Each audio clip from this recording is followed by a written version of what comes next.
Okay doctor, ಈಗ ಬದಲಾದ ಜೀವನ ಶೈಲಿಯಲ್ಲಿ ಅತಿ ಹೆಚ್ಚಾಗಿ ಆಧುನಿಕ ಚಿಕಿತ್ಸೆಗಳ ಮೊರೆ ಹೋಗ್ತಾರೆ. ಏನೇ ಒಂದು ಕಾಯಿಲೆ ಬಂದರೂ ಕೂಡ ಮೊದಲಿಗೆ ಆಯುರ್ವೇದ ಅಂತ ಯಾರು ಕೂಡ ಯೋಚನೆ ಮಾಡಲ್ಲ. ಲಾಸ್ಟ್ ಆಪ್ಷನ್ ಆಗಿ ಆಯುರ್ವೇದವನ್ನ ತೆಗೆದುಕೊಳ್ತಾರೆ. ಈ ಒಂದು ಆಧುನಿಕ ಚಿಕಿತ್ಸೆಗೂ ಆಯುರ್ವೇದ ಚಿಕಿತ್ಸೆಗೂ ಏನೆಲ್ಲ ಡಿಫ್ರೆನ್ಸಸ್ ಇದೆ ಡಾಕ್ಟರ್? ಇವಾಗ ಅದೇ ಬೇರೆ ಸೈನ್ಸು ಇದೇ ಬೇರೆ ಸೈನ್ಸ್, ಬಟ್ ಟ್ರೀಟ್ ಮಾಡೋ ಬಾಡಿ ಒಂದೇ. ಸೊ ನಾನು ಯಾವಾಗಲೂ ಹೇಳ್ತಾ ಇರ್ತೀನಿ, ನಮ್ಮ ಡೆಸ್ಟಿನೇಷನ್ ಒಂದೇ, ಬಟ್ ದಾರಿಗಳು ಬೇರೆ ಬೇರೆ ಅಂತ. ಈಗ ಅಲೋಪತಿ ಸೈನ್ಸು ಅಥವಾ ಯಾವುದೇ ಬೇರೆ ಸೈನ್ಸ್ಗಳು ತಪ್ಪಿಲ್ಲ. ಸೊ ಇವಾಗ ಎಮರ್ಜೆನ್ಸಿ ಮ್ಯಾನೇಜ್ಮೆಂಟ್ ಆಯಿತು. So they have their own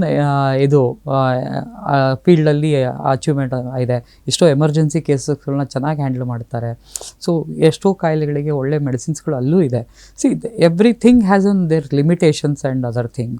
ಹಾಗಂತ ಇವಾಗ ಆಯುರ್ವೇದ ಶ್ರೇಷ್ಠ, ಅಲೋಪತಿ ರಾಂಗು ಅಂತ ಹೇಳೋದು ಯಾವತ್ತೂ ಮೂರ್ಖತನ. ಅದು ಯಾರೂ ಹೇಳಬಾರ್ದು.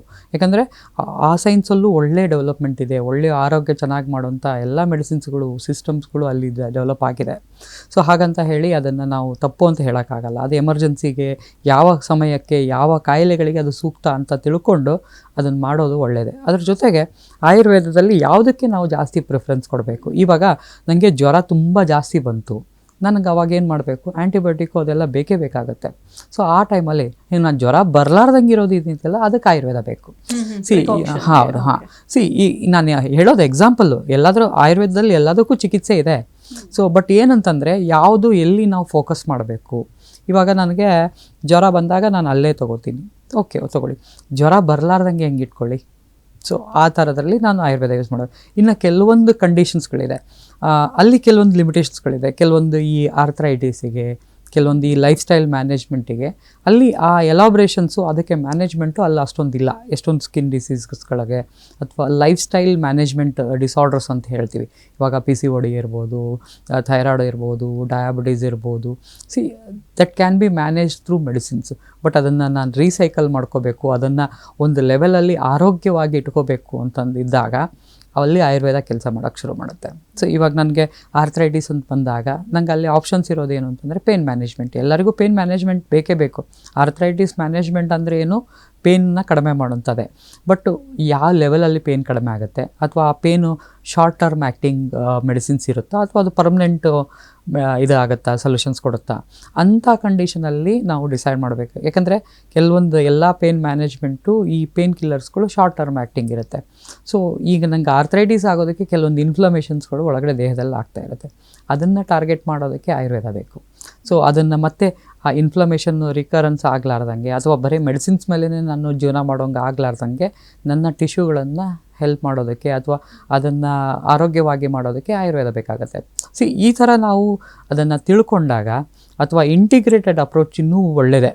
ಇವಾಗ ಕೆಲವೊಂದಕ್ಕೆ ಯಾವುದು ನಾವು ತೊಗೋಬೇಕು, ಯಾವುದಕ್ಕೆ ಆಯುರ್ವೇದ ತೊಗೋಬೇಕು, ಯಾವುದು ಅಲೋಪತಿ. ಇವಾಗೆಲ್ಲ ವರ್ಲ್ಡ್ ವೈಡಲ್ಲಿ ಇಂಟಿಗ್ರೇಟೆಡ್ ಅಪ್ರೋಚ್ ಅಂತ ಹೇಳ್ತೀವಿ.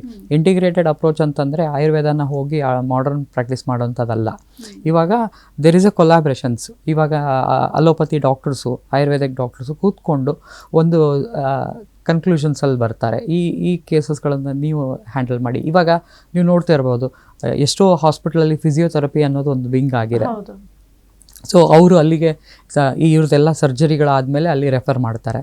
ಸೊ ಹಾಗೆ ಯಾವುದು ಅವ್ರದ್ದು ಮ್ಯಾನೇಜ್ಮೆಂಟ್ ಆದಾಗ ಅವರು ಆಯುರ್ವೇದಕ್ಕೆ ರೆಫರ್ ಮಾಡೋದು, ಅಥವಾ ಆಯುರ್ವೇದದ ಮ್ಯಾನೇಜ್ಮೆಂಟ್ ಆದಮೇಲೆ ಎಮರ್ಜೆನ್ಸಿ ಇದ್ದಾಗ ಅಲೋಪತಿಗೆ ರೆಫರ್ ಮಾಡೋಂಥದ್ದು.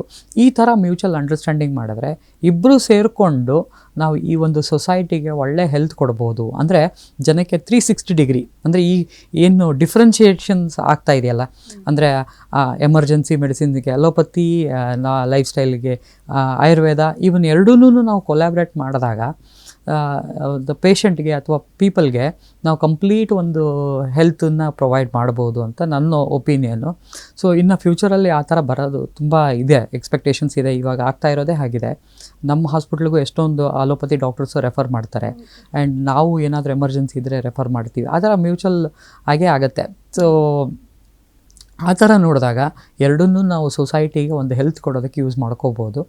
ಆ್ಯಂಡ್ ಇನ್ ಕೇಸ್ ಬಂದರೆ ಆಯುರ್ವೇದದಲ್ಲಿ ಅದರದೇ ಆದಂಥ ಒಂದು ಎಲಾಬ್ರೇಷನ್ಸು, ಅದರದೇ ಜರ್ನಿ ಇದೆ.